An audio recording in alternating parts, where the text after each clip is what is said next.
for listening to Uncle Sam's Soccer Podcast, keeping you up to date with the latest in American soccer.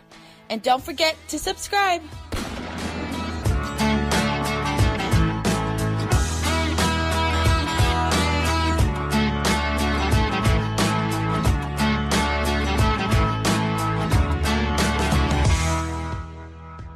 Hello, everyone, and welcome to Uncle Sam's Soccer Podcast.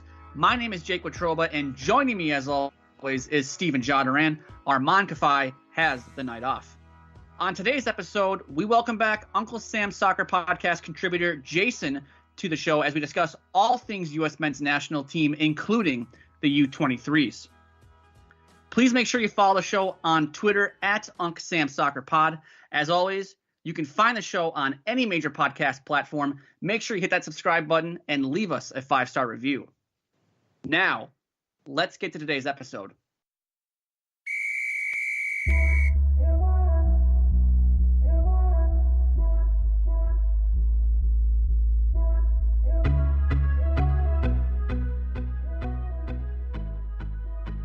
Joining us now on the show, it's the Stephen A. Smith of soccer. It's Jason. You can follow him on Twitter at HomeSweetSoccer. Jason, welcome back. How you doing? Holla at ya, boy. What's going on, uglies? Not wrong there. I don't think anyone has ever called us that before. I like it. Why we're doing podcasts, right? Because we have such lovable faces. Jason, actually, we have been called Euro snobs and MLS fanboys, so it's a little perplexing on what exactly we are here at Uncle Sam's Soccer Podcast. Gotcha. The worst of both worlds. Yep. Love it. So I think we're doing something right. But let's talk about the U.S. men's national team. And let's just begin with the Twitter controversy. Tyler Adams playing right back. And now I'm reading from Yahoo Sports, Doug McIntyre, quoting Berhalter saying, "Tyler, we want to use him as a right back." Guys, is this a big deal? Are we supposed to be this insane on Twitter, just going berserks? Well, there's a second part of the statement that I'm more concerned about, and it's Tyler's going to be playing right back, but then Yedlin's going on the wing. And so with Yedlin on the wing, that's cool. I haven't watched a lot of Newcastle this year, so I don't know how great, and you guys might be able to answer it since you're Euro snobs, but how good is his crosses and how comfortable is he being that person that's already upfield and already on the attack and not overlapping?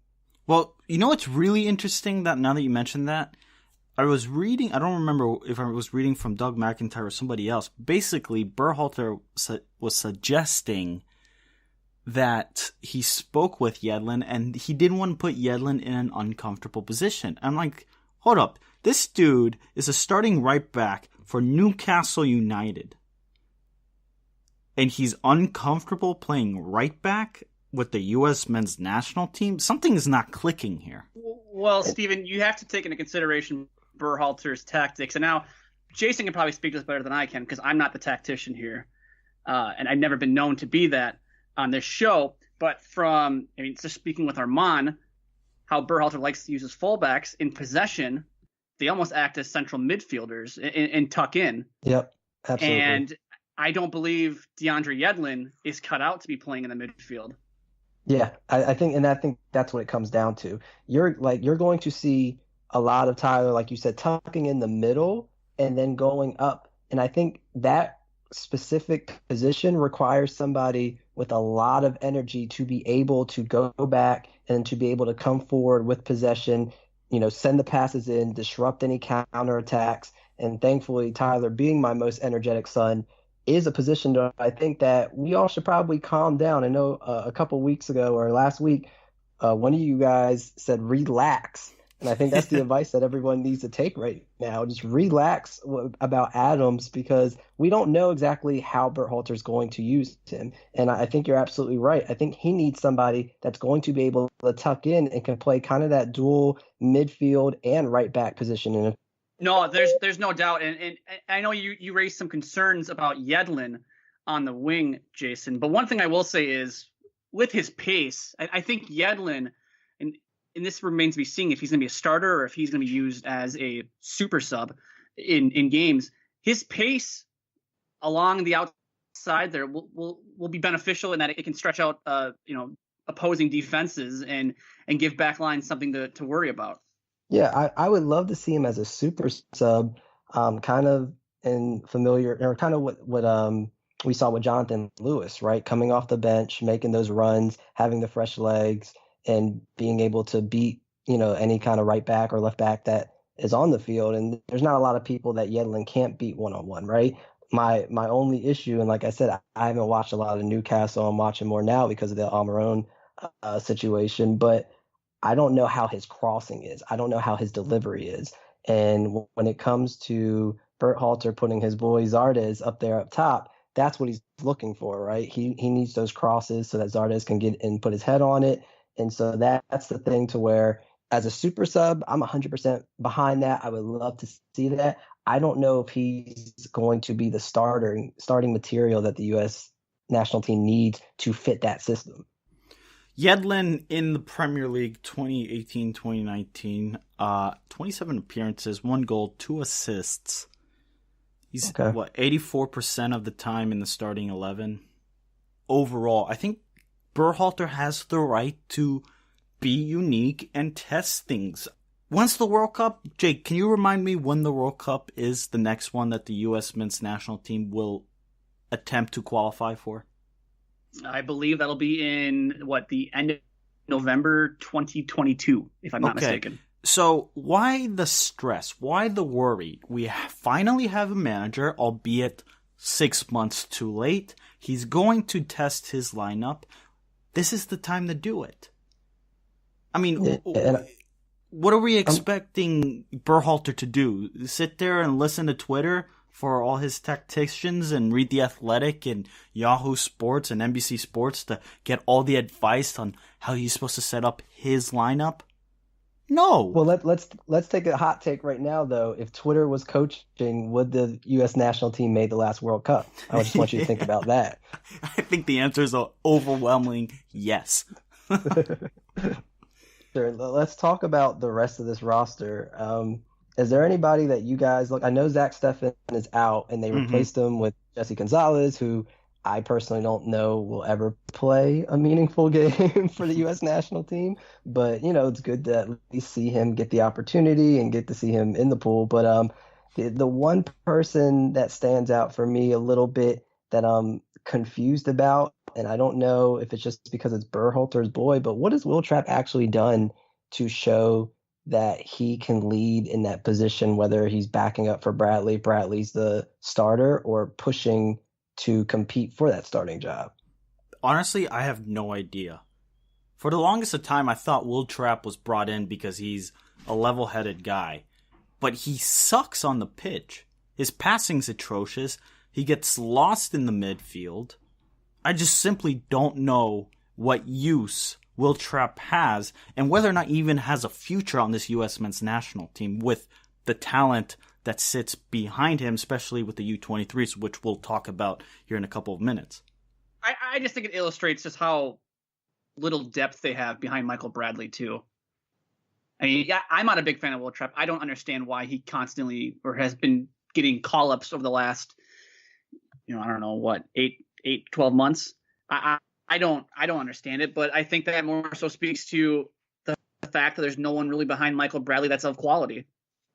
So one thing that I think might be, and probably in my opinion would be the most beneficial reason why he gets called up, maybe, and I look at this roster and it seems like it's a couple of these guys, right? There's a couple of guys that I don't think are going to be playing that were playing in the earlier camp, right? In the January camp that played in those friendlies, right? So when you look at them, maybe they're potentially only in this camp to kind of teach the veterans this system, right? So instead of the veterans coming in and having to learn it from scratch and having to have Berhalter go individually, now you have a player in that position who's already played a couple games in the system, who's had the camp, that knows how it's worked, and can tell you, hey, you need to be positioned here, and when the ball goes to this side, you need to push up. And so maybe that's why he has someone like Will Trapp in the camp who can maybe teach Bradley how that system works, especially since Will Trapp has the experience Michael Bradley in that position, but I don't like him from a defensive standpoint, right? Who's going to cover that ground?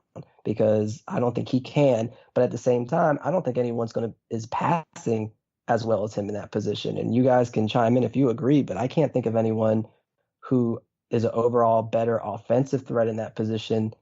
You know, I think Will Trapp might be better defensively, but like you said, he's not going to be making the passes that Bradley's making. No, I agree. I don't believe there's anybody better than Michael Bradley, at least right now in the pool, which is crazy coming from my mouth because I rip Michael Bradley every chance I get on this show. One thing I will ask is, jokingly, what's Kyle Beckerman doing? Maybe he can step in and. Yeah, hopefully he's looking at some retirement homes in South Florida, because he might be done for. Well, I mean, we might as well touch on the U23s now. Jason, is there somebody from this U23 rosters that you would see step into this midfield that is heavy and talented with names? I know Adams will play a right back position, but you have Weston McKennie from Schalke, Christian Pulisic from right now at Borussia Dortmund. Michael Bradley being the elder man here, on the other wrong side of 30. Do we see some names that could fill in and be that next Michael Bradley, but who is below the age of 23? And I guess that's the question, right? So you look at guys like James Sands, who's I think 18 years old, starting to get some professional playing time, and you wonder if, I think we have a good pool of central defensive midfielders. The thing is, can they pass, right? How are they doing offensively? I think right now we have a stockpile of good central defensive midfielders who can interrupt, right?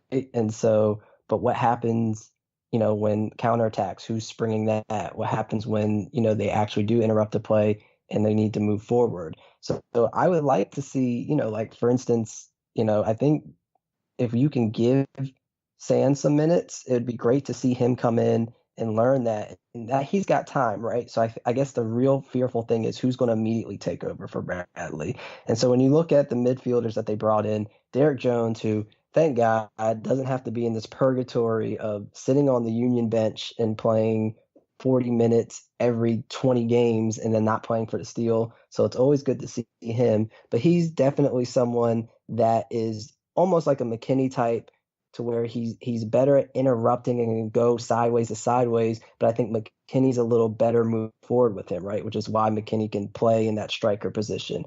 I don't think Derek is anyone who wants to go too far above to the box. And I could be wrong, right? I wouldn't know because the Union decided not to play him for 2 years, but I'm definitely excited to see him in the U23 camp. And then, of course, Georgie with Chicago, it's exciting to see him. One person I'm really interested, though, is Keaton Parks, because I was at the game in Philly when they played Bolivia, and Keaton Parks was one of the best players, if not the best player on the field. And there was all this hype around him, and then it slowly kind of died down. So I'm really looking forward to see what Keaton Parks can do, because I know offensively he can bring a lot. And so if he can get that into and maybe actually have a future of someone being able to take over that Bradley spot.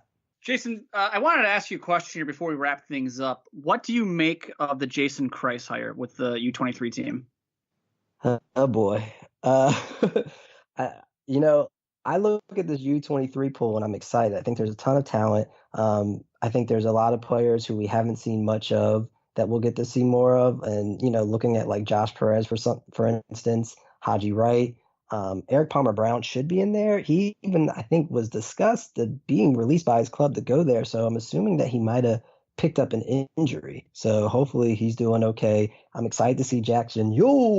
But I think the most important role in this U23 camp is Jason Kreis, because this is a talented group, probably one of the most talented U23 camps I think I've seen going into the Olympics, and we need to qualify. There's some national teams who don't need to qualify, right? They know that they have guys that they can integrate into their veterans or into their senior team and be fine. I don't think we have that. I think right now we have a pool of all this talent, and we know Weah is going to end up being on the senior team most likely. We know Sargent's going to be on the senior team most likely, but everything else is a crapshoot, right? Like when you look at left back, is Robinson's going to be there? You've got, my boy Miles Robinson here in Atlanta, who's been killing it at center back. So is he going to be, pushing to potentially be on the senior team and try to push out, an aging Johns Brook or Miazga, who may or may not be a consistent player?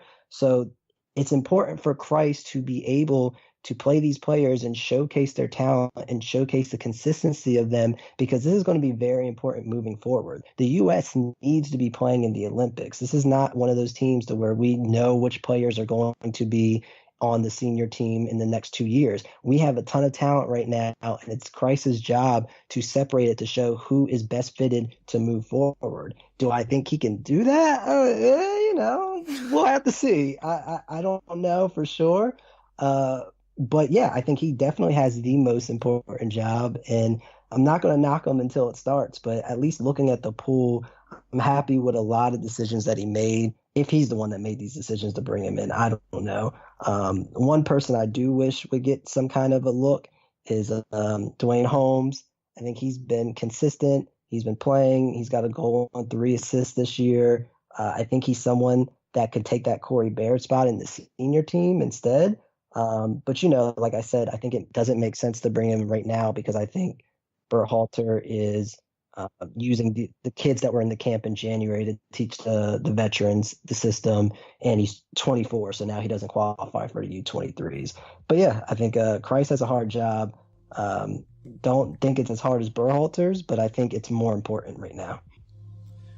Well, we appreciate it, Jason. Listeners, give him a follow at Home Sweet Soccer. You don't want to miss the spicy takes from the Stephen A. Smith of American Soccer. And after the break, we'll discuss more of the Jason Christ hire.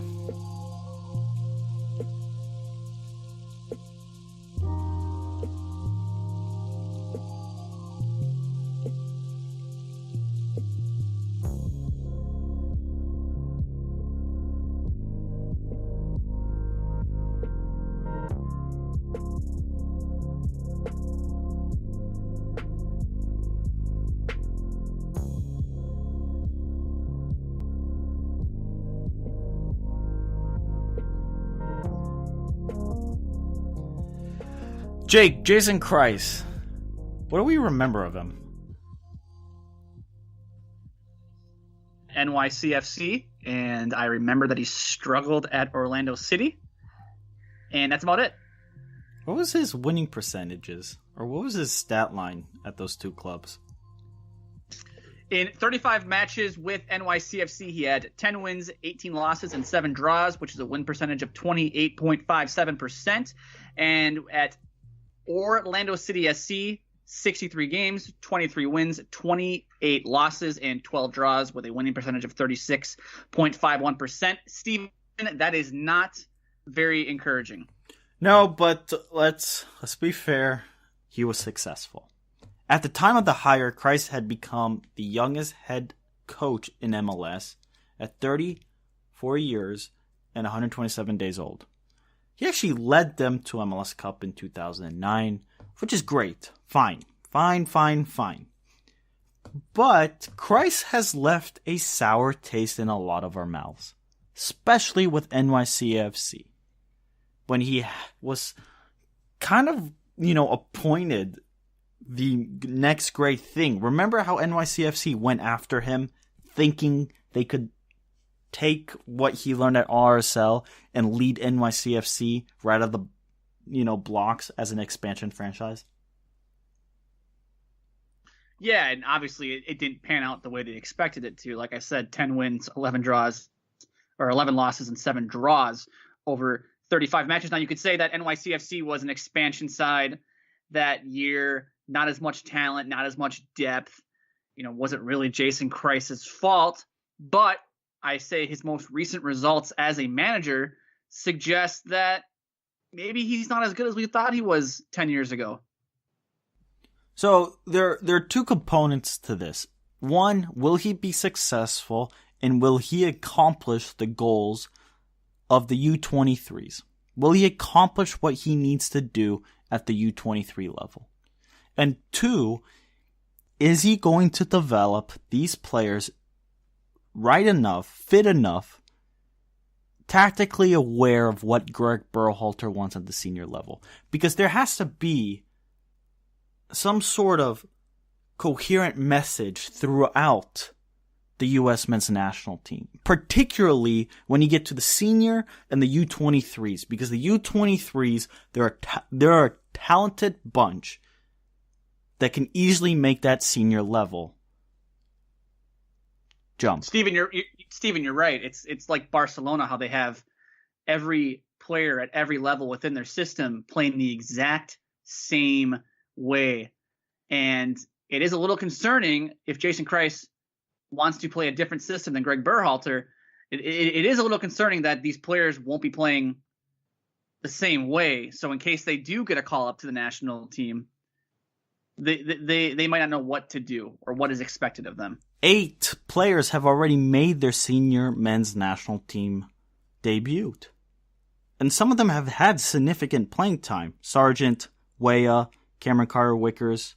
So my question is, and to the people that Jake and I have spoken to, Kreis's system, generally speaking, is different from Greg Berhalter. Will there be some sort of relaying of messages between Berhalter and Kreis? Will we see that? Do we even need it? To play devil's advocate, do we even need that coherent message between the two squads? I know the U23s are preparing to, this long journey to the 2020 Summer Olympics in Tokyo.